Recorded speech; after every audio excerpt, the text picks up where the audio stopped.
ನಮಸ್ಕಾರ ಎಲ್ಲರೂ ಹೆಂಗಿದ್ದೀರಾ? ನಾನಂತೂ ಸಕ್ಕತ್ತಾಗಿದ್ದೀನಿ, ನೀವು ಚೆನ್ನಾಗಿದ್ದೀರಾ ಅಂತ ಅಂದ್ಕೊಂಡಿದ್ದೀನಿ. ಗುರು, ಇವತ್ತು ನಾವು ಬಂದಿದ್ದೀವಿ ಮೀನಗುಂದಿ ಮಲೆ ರಂಗನಾಥ ಸ್ವಾಮಿ ಜಾತ್ರೆಗೆ. ಬೆಟ್ಟ ಏನು ನೋಡ್ತಿದ್ದೀರಾ, ಈ ಬೆಟ್ಟದ ಮೇಲೆ ದೇವರಿದೆ. ಆ ದೇವ್ರನ್ನ ಕರ್ಕೊಬರ್ತಾರೆ ಜಾತ್ರೆಗೆ. ಮೇಲ್ಗಡೆ ಆ ಬೆಟ್ಟದಿಂದ ಕೆಳವರೆಗೂ ಆ ದೇವ್ರು ಕರ್ಕೊಬರ್ತಾರೆ ಜಾತ್ರೆಗೆ. ಇವತ್ತು ನಾವು ನಮ್ಮೂರಿಗೆ ಹೋಗ್ತಿದ್ದೀವಿ. ಇಲ್ಲಿಂದ ನಮ್ಮೂರು ಒಂದು 110 ಕಿಲೋಮೀಟ್ರ್ ಇದೆ. ಸೊ ಮಿನಿಮಮ್ ಒಂದು 3 ಅವರ್ ಬೇಕು ಹೋಗಲಿಕ್ಕೆ. ನಮ್ಮೂರ ಹೆಸರು ಬಂದುಬಿಟ್ಟು ಬಂದ್ರೇಳೆ ಅಂತ. ಇವತ್ತು ನಮ್ಮೂರು ಜಾತ್ರೆ ನಡೀತಿದೆ. ಸೊ ರೇಷನ್ ಎಲ್ಲ ಕಟ್ಟಿಸ್ಕೊಂಡು ಹೋಗ್ತಿದ್ದೀವಿ ನಮ್ಮೂರಿಗೆ. ಇವತ್ತಂತೂ ಫುಲ್ಲು ಬ್ಯುಸಿ ಇದ್ವಿ, ಎಲ್ಲ ರೇಷನ್ ಎಲ್ಲ ಕಟ್ಸ್ಬೇಕಾಗಿತ್ತಲ್ಲ, ಊರಿಗೆ ಹೋಗ್ಬೇಕು. ಅದಕ್ಕೆ ಸೊ ಏನೂ ತಿಂದಿರಲಿಲ್ಲ, ಅದಕ್ಕೆ ಇಲ್ಲದ ಹಾಸ್ಪಿಟಲ್ ಕಾರ್ ಸೈಡ್ಗೆ ಹಾಕಿದ್ವಿ, ಏನಾದರೂ ತಿನ್ನೋಣ ಅಂತ ಹೇಳ್ಬಿಟ್ಟು.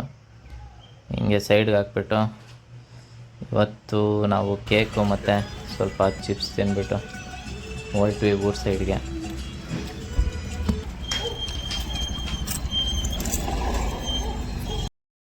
ಹೋಗ್ತಾ ದಾರಿಲಿ ದೇವರಾಯನ ದುರ್ಗ ಬೆಟ್ಟ ಕಾಣಿಸ್ತು, ದೂರದಿಂದನೇ ಕೈ ಮುಕ್ಕೊಂಡು ಹೊರಟ್ವಿ. ಸೊ ಫುಲ್ ಇವತ್ತು ಇನ್ನೇನು ಸಾಯಂಕಾಲ ಆಗ್ಬಿಟ್ಟಿತ್ತು, ಸನ್ಸೆಟ್ ಇತ್ತು ನೋಡಿ, ಎಷ್ಟು ಚೆನ್ನಾಗಿ ಕಾಣಿಸ್ತಿದೆ.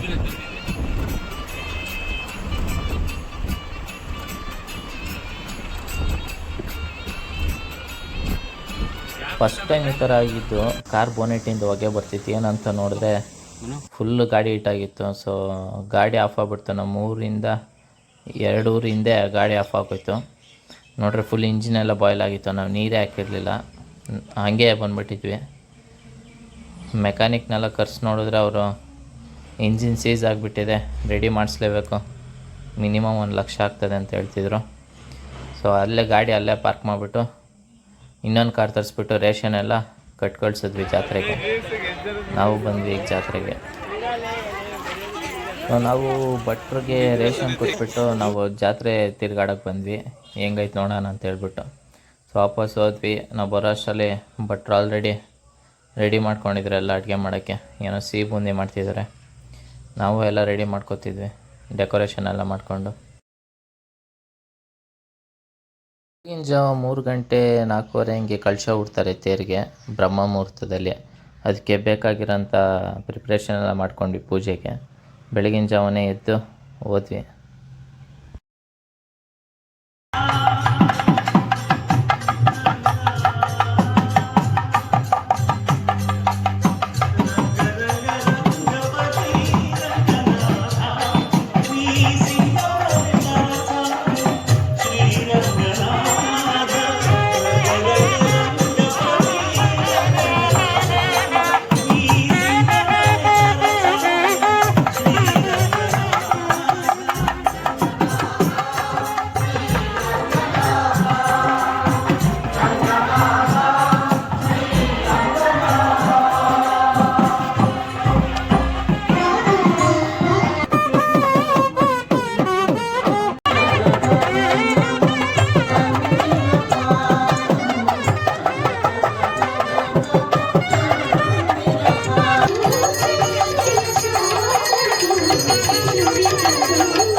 ಪೂಜೆ ಎಲ್ಲ ಮುಗೀತು. ಇವಾಗ ಕಳಶ ಮೇಲೆ ಕೆತ್ತುತ್ತಿದ್ದಾರೆ. ಎಲ್ಲರಿಗೂ ನಮಸ್ಕಾರ. ನಾವು ಮರವಾಡು ದೇವಸ್ಥಾನದ ನಾವು ಮಡಿವಾಳರು. ಇಲ್ಲಿ ನಡೀತಕ್ಕಂಥ ಒಂದು ಕಾರ್ಯಕ್ರಮ ಏನೇ ಇದ್ದರೂ ನಾವು ಮಡಿವಾಳದ ಕೆಲಸ ನಾವೇ ಮಾಡೋದು. ಈ ಜಾತ್ರೆಯಲ್ಲಿ ತೇರಿಂದ ತೇರಿನ ಬಟ್ಟೆ ಒಗೆಯೋದು ಮತ್ತು ತೇರು ಹೂವು ಮತ್ತು ತೇರು ಬಟ್ಟೆ ಕಟ್ಟೋದು ಪ್ರತಿಯೊಂದು ಕೆಲಸನೂ ನಮ್ಮದೇ ಆಗಿರುತ್ತೆ. ಹಾಗಾಗಿ ಇದು ನಮ್ಮ ತಾತ ಮುತ್ತಾತಿನಿಂದ ಪ್ರತಿ ತಲೆಮಾರಿವರೆಗೂ ನಮ್ಮದು ನಡ್ಕೊಂಡು ಬಂದಿದೆ. ಅದೇ ನಮ್ಮ ಒಂದು ವೃತ್ತಿಯಾಗಿ ಈ ದೇವಸ್ಥಾನದಲ್ಲಿ ನಾವು ಕೆಲಸ ಮಾಡ್ತಾಯಿದ್ದೀವಿ. ತೇರಿಗೆ ಬಟ್ಟೆ ಕಟ್ಟೋದ್ರಿಂದ ಹಿಡಿದು ಸ್ಟಾರ್ಟಿಂಗು ದೇವರು ಮರುವೇಕೆರೆಯಿಂದ ಇಂದ ಹಿಡಿದು ದೇವರು ಲಾಸ್ಟು ಎಂಡಿಂಗ್ ಆಗೋವರೆಗೂ ಇಲ್ಲಿ ನಾವು ಮಡಿವಾಳತನ ಮಾಡ್ತಾಯಿರ್ತೀವಿ, ಮಾಡ್ಕೊಂಡು ಬಂದಿದ್ದೀವಿ. ಅಷ್ಟು ಬಿಟ್ಟರೆ ನಮಗೆ ಪ್ರತಿಯೊಂದು ಆರೋಗ್ಯ, ಪ್ರತಿಯೊಂದು ದೇವರು ನಮಗೆ ಒಂದು ನೆಮ್ಮದಿ, ಸಂತೋಷ ಮತ್ತು ಊಟಕ್ಕೆ ನೆಮ್ಮದಿಯಾದ ಜೀವನ ಒಂದು ಕೊಟ್ಟಿದ್ದಾನೆ. ಅದೊಂದು ದೇವರು ನಮ್ಮನ್ನು ಕಾಪಾಡ್ತಾವನೆ. ಮಾತು ಇವತ್ತು ಕಳಶದ ಪೂಜೆ ಎಲ್ಲ ಮುಗಿಸ್ಕೊಂಡು ಇಲ್ಲೇ ನಮ್ಮ ಹೊಲ್ದ ಹತ್ರ ಸ್ವಲ್ಪ ಟೈಮ್ ಪಾಸ್ ಮಾಡ್ತಿದ್ವಿ. ಎಲ್ಲ ಕಲ್ಯಾಣೋತ್ಸವ ಐತೆ, ಅದಕ್ಕೆ ಬೇಗ ಬರೋಕ್ಕೆ ಹೇಳೋರೆ. ಆದರೆ ನಾನು ಇವತ್ತು ಸಿಕ್ಕಾಪಟ್ಟೆ ಲೇಟಾಗಿ ಎದ್ಬಿಟ್ಟಿದ್ದೆ. ನಾನು ಹೋಗೋ ಅಷ್ಟರಲ್ಲಿ ಸ್ಟಾರ್ಟ್ ಆಗಿಬಿಟ್ಟಿರುತ್ತೆ ಕಲ್ಯಾಣೋತ್ಸವ.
ಇರೋವರೆಗೂ ನಮಗೆ ಬೇಕಾದಂಥ ಆಹಾರ, ವಸ್ತ್ರ, ಇರೋದಕ್ಕೆ ಮನೆ, ನೆಮ್ಮದಿ ಇದನ್ನು ಕೊಟ್ಟು ಮುಂದಿನ ಕೊಟ್ಟು ಭಗವಂತ ಕಾಪಾಡ್ಕೊಳ್ಳುವ ಒಂದು ಕನ್ಯಾದಾನ ಮಾಡಿದೆ ಅಂದರೆ ಅಷ್ಟು ಬಲ ಅಂತ ಹೇಳಿದೆ. ಅದೇ ರೀತಿಯೇ ಇವಾಗ ಎಲ್ಲರೂ ಮಾಡಲಿಕ್ಕೆ ಸಾಧ್ಯ ಇಲ್ಲ. ಕನ್ಯಾದಾಸರು, ದಾಸರು, ಹಾಗೆ ಕಾಂಡೋಗರು, ಅರ್ಚಕರವರು ಮಾತ್ರ ಮಾಡ್ತಾರೆ. ದಯವಿಟ್ಟು ನಿಮ್ಮ ಎದುರ ಮನೆಯ ಎದುರುಗಳನ್ನು ಹೇಳ್ಕೊಂಡು ಪ್ರಾರ್ಥನೆ ಮಾಡಿಕೊಂಡು ಭಗವಂತ ನಮಗೂ ಒಳ್ಳೆಯದು ಮಾಡು, ನಿನ್ನ ಸೇವೆ ಕೊಡು, ಭಾಗ್ಯ ಕೊಡು ಅಂತ ಹೇಳಿ ಪ್ರಾರ್ಥನೆ ಮಾಡ್ಕೊಳ್ಳಿ. ಎಲ್ಲ ಸಂಪೂರ್ಣ ಮಾಡ್ಕೊಳ್ಳಿ. ನಿಮ್ಮ ಮನಸ್ಸಲ್ಲಿ ಗೋತ್ರ ಹೆಸರು ಹೇಳ್ಕೊಳ್ಳಿ. ಸರ್ವೇಷಾಂ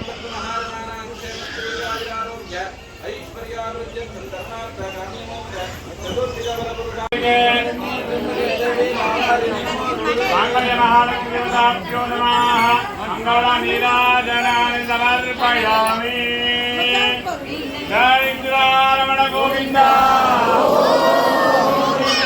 ಗೋವಿಂದ.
ಇವಾಗ ಎಲ್ಲರೂ ಕಲ್ಯಾಣೋತ್ಸವ ಪೂಜೆ ಮುಗಿಸ್ಕೊಂಬಂದರು. ಇವಾಗ ನಾವೆಲ್ಲ ಹೆಸರು ಬೇಳೆ ಪಾನಕ ಎಲ್ಲ ಹಂಚೋಕೆ ಹೋಗ್ಬೇಕು.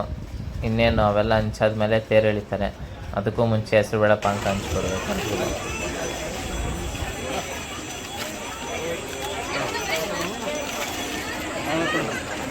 ತೇರಿನ ಬೀದಿ ಇಲ್ಲಿ ವಿಶೇಷವಾಗಿ 3 ದೇವಸ್ಥಾನ ಬರುತ್ತೆ. ಇಲ್ಲಿ ಬೆಟ್ಟದ ಮೇಲೆ ಉದ್ಭವ ಮೂರ್ತಿ ಇದೆ, ಮೀನುಗುಂದಿ ಮಲೆರಂಗನಾಥ ಸ್ವಾಮಿ. ಮರಬೇಕೆರೆ ಅನ್ನೋ ಗ್ರಾಮದಲ್ಲಿ ಉತ್ಸವ ಮೂರ್ತಿ ಇದೆ.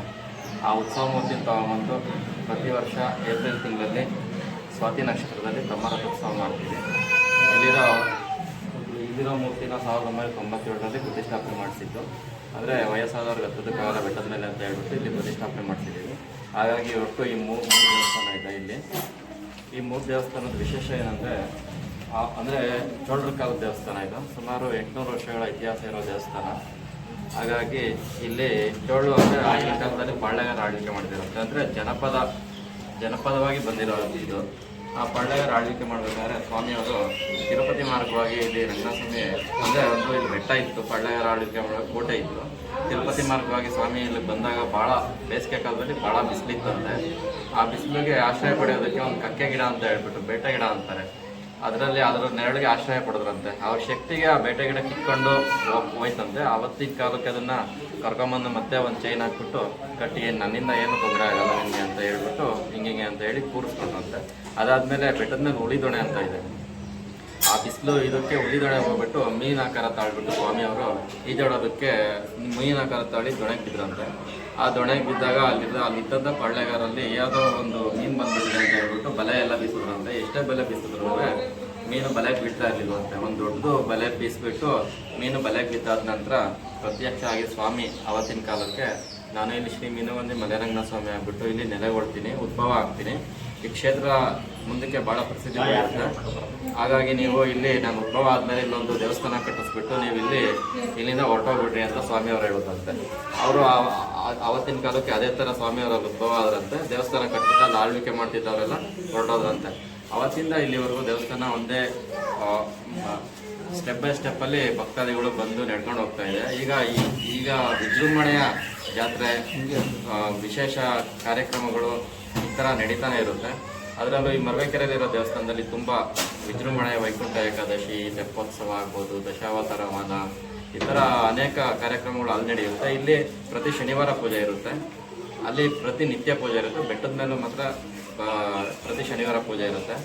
ಇಲ್ಲಿಗೆ ಈ ಕ್ಷೇತ್ರಕ್ಕೆ ಬರಬೇಕು ಅಂತ ಅಂದರೆ ಬೆಂಗಳೂರಿಂದ ಬರೋರಿಗೆ ಸುಲಭ ಮಾರ್ಗ ಅಂದರೆ ದಾವಸ್ಪೇಟೆ, ಕೊರಟಗೆರೆ ಮಾರ್ಗವಾಗಿ ಮಧುಗಿರಿಗೆ ಬಂದು ಇಲ್ಲಿ ಶ್ರೀ ಮೀನುಗುಂದಿ ಮಲೆರಂಗನಾಥ ಸ್ವಾಮಿ ಅಂತ ಹೇಳ್ಬಿಟ್ಟು ಗೂಗಲಲ್ಲಿ ಸರ್ಚ್ ಮಾಡಿದ್ರೆ ಫೋನ್ ನಂಬರ್ ಸಮೇತ ಡೀಟೇಲ್ ಸಿಗುತ್ತೆ, ಮ್ಯಾಪು ಸಿಗುತ್ತೆ. ಬರೋರು ಆರಾಮಾಗಿ ಫೋನ್ ನಂಬರ್ ತೊಗೊಂಡು ಫೋನ್ ಮಾಡಿದ್ರೆ ನಿಮಗೆ ಎಲ್ಲ ಡೀಟೇಲಲ್ಲಿ ಸಿಗುತ್ತೆ. ಎಲ್ಲ ಮಾರ್ಗದರ್ಶನ ಕೊಡ್ತೀವಿ. ಬಂದ ಭಕ್ತಾದಿಗಳಿಗೆಲ್ಲ ವ್ಯವಸ್ಥೆ ಮಾಡಿಬಿಟ್ಟು ಪೂಜೆ ಮಾಡ್ಕೊಟ್ಟು ಕಳಿಸ್ತೀವಿ. ನಮ್ಮದು ಬೆಟ್ಟ ಇದೆಯಲ್ಲ ಹೆಚ್ಚು ಕಡಿಮೆಗೆ 850 ಮೀಟ್ರ್ ಇದೆ. ಬೆಟ್ಟ ಹತ್ತೋದಕ್ಕೆ ಅರ್ಧದವರೆಗೂ ಮೆಟ್ಲಿದೆ. ಮತ್ತು ಅದಕ್ಕಿಂತ ಸ್ವಲ್ಪ ಮೇಲ್ಗಡೆಗೆ ಹಿಡ್ಕೊಂಡು ಹೋಗೋದಕ್ಕೆ ಪೈಪಿನ ವ್ಯವಸ್ಥೆ ಎಲ್ಲ ಇದೆ. ಕುಡಿಯೋ ನೀರಿನ ವ್ಯವಸ್ಥೆ ಎಲ್ಲ ಬೆಟ್ಟದ ಮೇಲ್ಕಿದೆ. ಇಲ್ಲಿ ಮಳೆಗಾಲದಲ್ಲಿ ಬಂದರೆ ಭಾಳ ವಾತಾವರಣ ಇನ್ನೊಂದು ಭಾಳ ಚೆನ್ನಾಗಿರುತ್ತೆ. ಬೇಸಿಗೆ ಕಾಲದಲ್ಲಿ ಭಾಳ ಬಿಸಿಲಾದ್ರಿಂದ ಬೆಳಿಗ್ಗೆ ಹೊತ್ತೇ ಅಲ್ಲಿ ಪೂಜೆ ನಡೆಯುತ್ತೆ ಬೆಟ್ಟದ ಮೇಲೆ. ಇಲ್ಲಿ ಕೆಳಗಡೆ ಬೆಳಗ್ಗೆ ಶನಿವಾರ ಬೆಳಗ್ಗೆ 8 ಗಂಟೆಗೆ ಓಪನ್, ಸಂಜೆವರೆಗೂ ದೇವಸ್ಥಾನ ಓಪನ್ ಇರುತ್ತೆ. ಇನ್ನೂ ಯಾವ್ದಾದ್ರು ಹೆಚ್ಚಿನ ಮಾಹಿತಿ ಬೇಕಂದ್ರೆ ಫೋನ್ ನಂಬರ್ ಗೂಗಲ್ ಸಿಗುತ್ತೆ, ಸರ್ಚ್ ಮಾಡೋದು ಸಿಗುತ್ತೆ. ತೊಗೊಂಡು ಫೋನ್ ಮಾಡಿದ್ರೆ ನಾವು ಮಾಹಿತಿ ಹೇಳ್ತೀವಿ. ಸ್ವಾಮಿ ಭಾಳ ಪವರ್ಫುಲ್ಲು ಅಂತ ಎಲ್ಲ ಬಂದು ಹೋದವರೆಲ್ಲ ಹೇಳ್ತಾರೆ. ನಮಗೂ ಅನುಭವ ಇದೆ. ಇಲ್ಲಿ ನಾವು ಪೂಜೆ ಮಾಡೋರಾಗಿ ನಮಗೂ ಅನುಭವ ಇದೆ. ಇಲ್ಲಿ ಬಂದವ್ರಿಗೆ ಅನೇಕ ಕಷ್ಟ ಎಲ್ಲ ನಿವಾರಣೆ ಆಗುತ್ತೆ. ಬೆಟ್ಟದಲ್ಲಿರೋ ಉಳಿದೊಣೆ ಹೋಗಿಟ್ಟು ಸ್ನಾನ ಮಾಡಿಕೊಂಡು ದೇವರಿಗೆ ಒಂದು ಪ್ರದಕ್ಷಿಣೆ ಹಾಕ್ಬಿಟ್ಟು ಒಂದು ಅಭಿಷೇಕ ಪೂಜೆ ಮಾಡಿಸ್ಕೊಂಡ್ರೆ ಅವ್ರು ಏನೇ ಅಂದ್ಕೊಂಡ್ರು ಪರಿಹಾರ ಆಗುತ್ತೆ. ಮಕ್ಕಳಿಂದವ್ರಿಗೆ ಮಕ್ಕಳಾಗುತ್ತೆ. ಕಷ್ಟ ನಷ್ಟ ಮನೆ ಕಟ್ಟೋರು ಈ ಹೂ ಪ್ರಸಾದ ಎಲ್ಲ ಕೇಳ್ತಾರೆ. ಇದು ಬೋರ್ ಹಾಕ್ಸೋರು ನೀರಿಗೋಸ್ಕರ ತಮ್ಮ ಮನೇಲಿರೋ ಸಮಸ್ಯೆ ಏನೇ ಇದ್ರೂ ಬಂದು ಸ್ವಾಮಿ ಪ್ರಸಾದ ಕೇಳ್ತಾರೆ. ಸ್ವಾಮಿ ಪ್ರಸಾದ ಕೊಟ್ಟರೆ ಯಾವುದೇ ಕಾರಣಕ್ಕೂ ಆಗದೆ ಅಂತವರೆಲ್ಲ ಅಂತ ಪವರ್ಫುಲ್ ದೇವರು ಶ್ರೀ ಮೀನುಗುಂದಿ ಮಲೆರಂಗನಾಥ ಸ್ವಾಮಿ. ತುಂಬ ಕಷ್ಟದಲ್ಲಿರೋರು ಕೂಡ ಬಂದಿಲ್ಲಿ ಪೂಜೆ ಮಾಡ್ಕೊಳ್ದೆ ಪರಿಹಾರ ಆಗ್ತೈತೆ. ಹೌದು, ತುಂಬ ಕಷ್ಟದಲ್ಲಿರೋರ್ಗೂ ಅಷ್ಟೇ ಸ್ವಾಮಿನ ನಂಬಬೇಕು. ಒಂದ್ಸರ್ತಿ ಬಂದ್ಬಿಟ್ಟು ಹೋಗ್ಬಿಟ್ಟು ಸ್ವಾಮಿ ಬಗೆಹರಿಸಪ್ಪ ಅಂದರೆ ಅಲ್ಲ, ಸ್ವಾಮಿನ ನಂಬಬೇಕು. ಆ ನಂಬಿಕೆಗೆ ತಕ್ಕಂಗೆ ಸ್ವಾಮಿ ಫಲ ಕೊಡ್ತಾರೆ.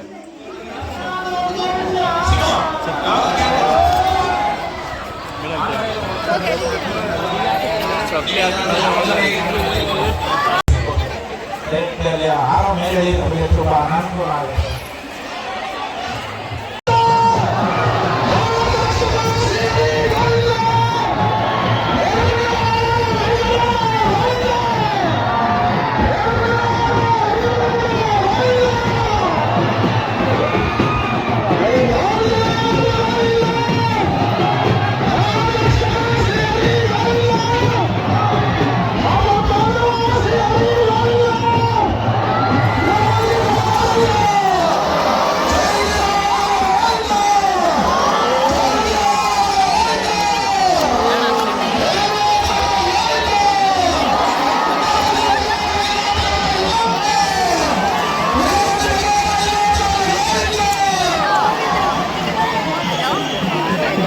ಇವಾಗ ತೇರು ಎಳೆದಾಯ್ತು. ಇವಾಗ ಎಲ್ರಿಗೂ ಊಟ ಬಡ್ಸಕ್ಕೆ ಹೋಗ್ಬೇಕು.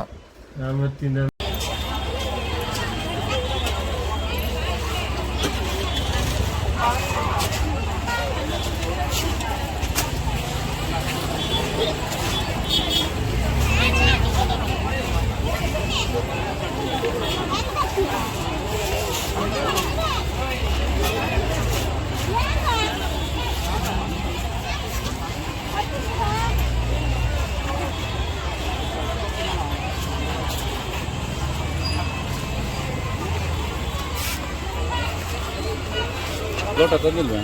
ಲೋಟ ತರಕ್ಕೆ ಹೋಗೋಣ. ಲೋಟ ಮಧ್ಯಾಹ್ನ ಕುಡಿ.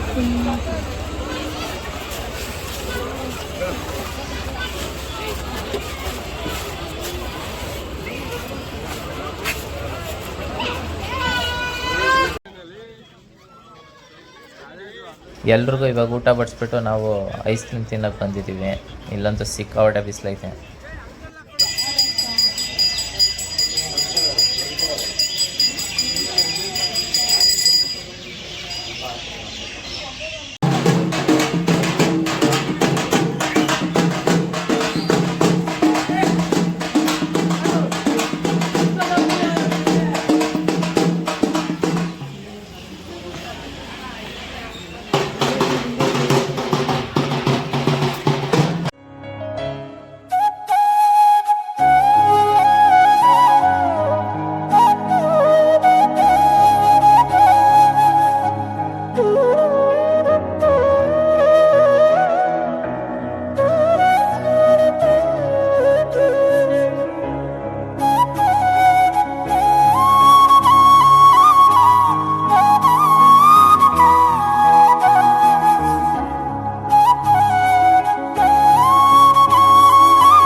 ವಿಡಿಯೋ ಇಷ್ಟ ಆದರೆ ನಿಮಗೆ ಲೈಕ್ ಮಾಡಿ, ಶೇರ್ ಮಾಡಿ ಹಾಗೂ ಸಬ್ಸ್ಕ್ರೈಬ್ ಮಾಡಿ.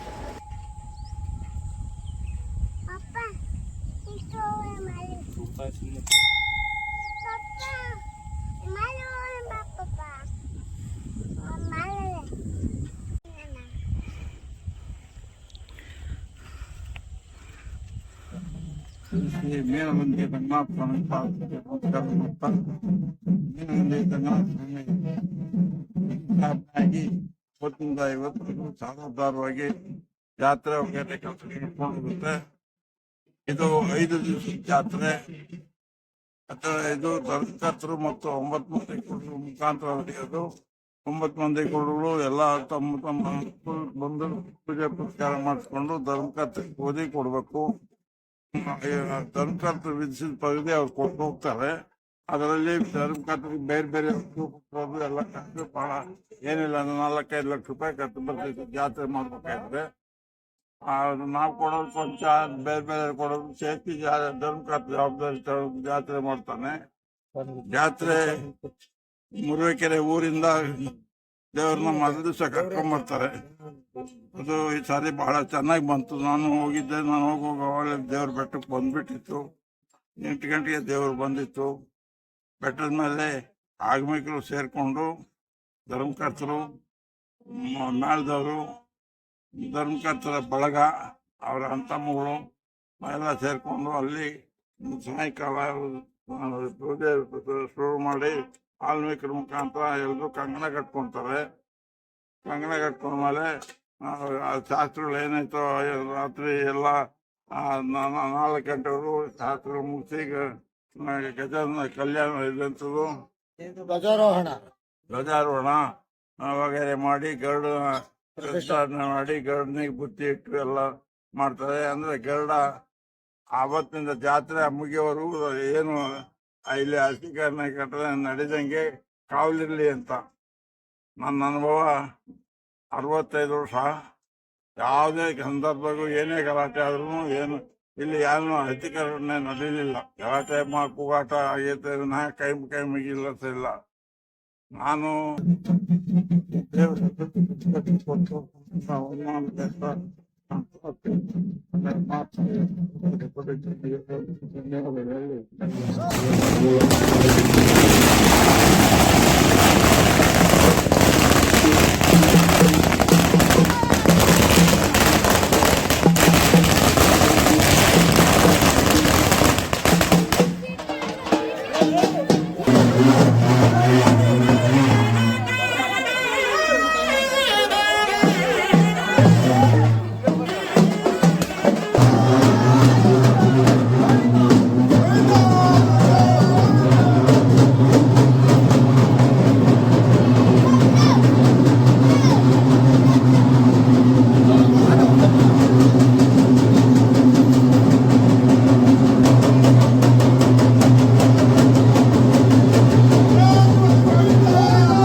ಇಲ್ಲಿ ಇಲ್ಲ, ಅಲ್ಲಿ ಕಾಣಲ್ಲ. ಎಲ್ಲ ಇಲ್ಲ. ನಾನು ಇನ್ನೊಂದ್ಸರಿ ಇಂದ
ಈ ಕಡೆ